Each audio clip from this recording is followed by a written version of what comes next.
One thing I remember from my road trip down to, I took roads just like this from Kansas City all the way down to Joplin one time with this bike, loaded down with luggage. Oh, that was sketch.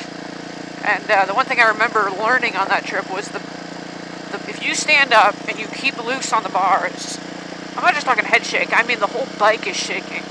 And it can shake way past what you think it can, where you're sure you're going to crash. There's no way. Now, sometimes you will, but you'd be surprised. The bike is like, you wuss, this is nothing. When you get used to that, which usually takes me a full day of riding like this before I start to get used to that feeling, and then I let go, and then my riding gets a lot smoother, but I'm always rough at first because I'm trying to muscle it, and I don't let the bike just do its thing. This has been a weekend of spectacular saves, spectacular views, and some spectacular crashes. That is a good dual sport weekend. And some wrenching, and things have been fixed with duct tape and zip ties.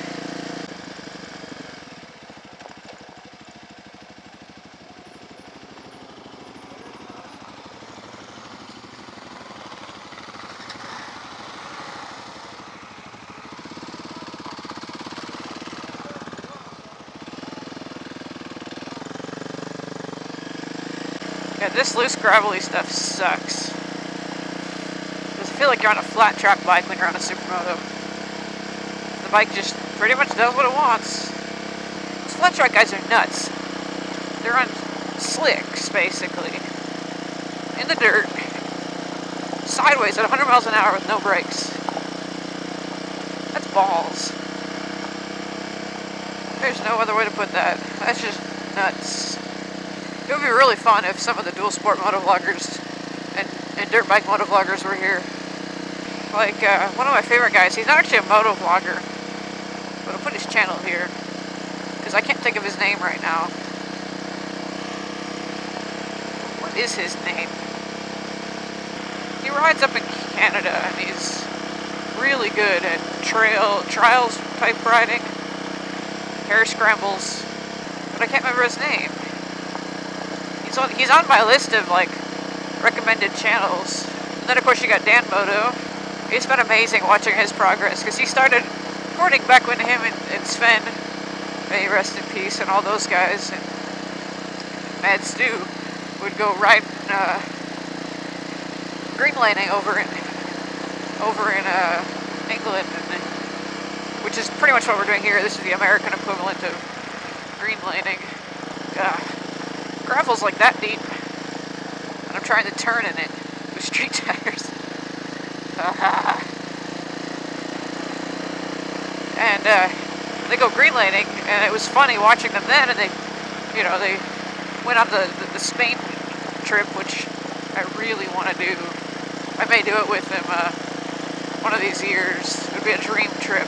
And then where he's at now, he's still learning, of course we all are, but he's gotten really good, and now he's done things that I don't think 10 years ago, 5 years ago, 3 years ago, he would have dreamed of himself doing. And it's been really, really impressive and inspiring to watch his progress.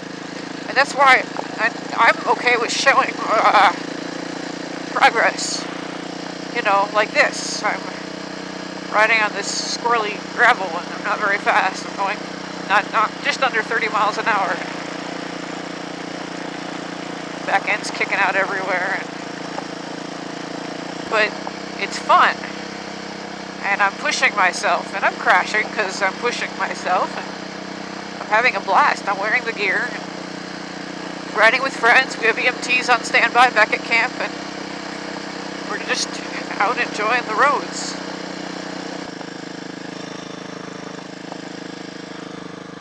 I don't see Kevin. This is not a road to crash on. Oh, there he is.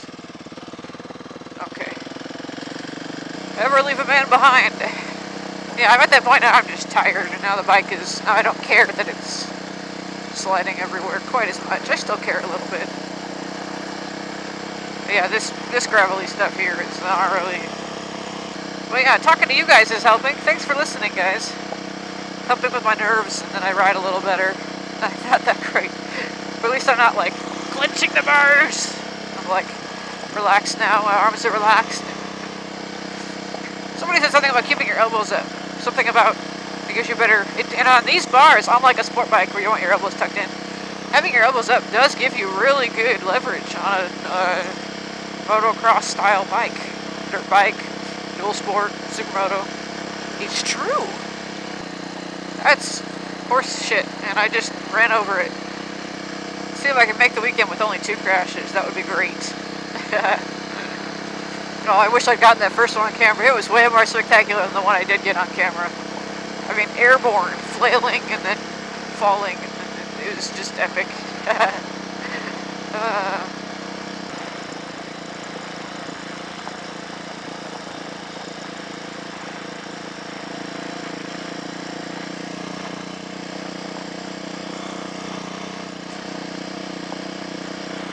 So gorgeous, look at that. Putzing along at 23 miles an hour. Y'all are just gonna have to get used to it because I don't like crashing. Oh, what a perfect day. It's supposed to be 64 degrees Fahrenheit and sunny.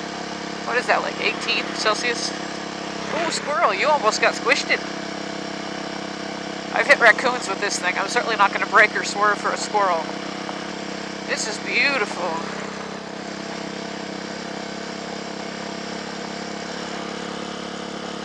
Putzing along, and I think I'm in 2nd or 3rd. Just enjoying this ride. This is where I'd want to have an electric motorcycle, because then it would just be quiet. You would just hear the sound of your tires on the gravel, the wind in your face, hear the birds, hear all kinds of things. It'd be awesome. Just enjoy the sights and sounds of beauty of nature. Nature. I love camping. I love hiking and fishing. And love it. Love it, love it, love it. This is what I needed. You know, everybody's got that thing they do that just makes them come alive, you know? This is it right here. Challenging myself a little bit. Riding my motorcycle that I love. Beautiful part of the country on a perfect day. If you hear a banjo, it's funny because we're right by Ozark, Missouri.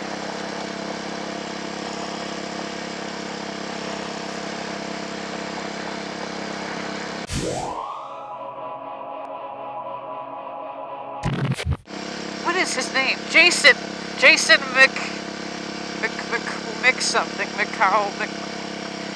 McAwesome. Jason McAwesome. It's not actually his name. That's what it should be. McCowell? Mick something. McAwesome. We'll just stick with that. That's his new nickname. Jason McAwesome.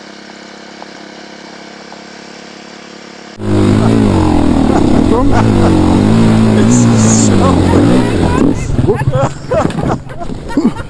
sorry.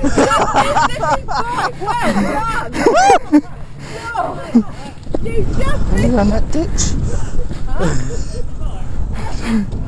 Sorry, mate.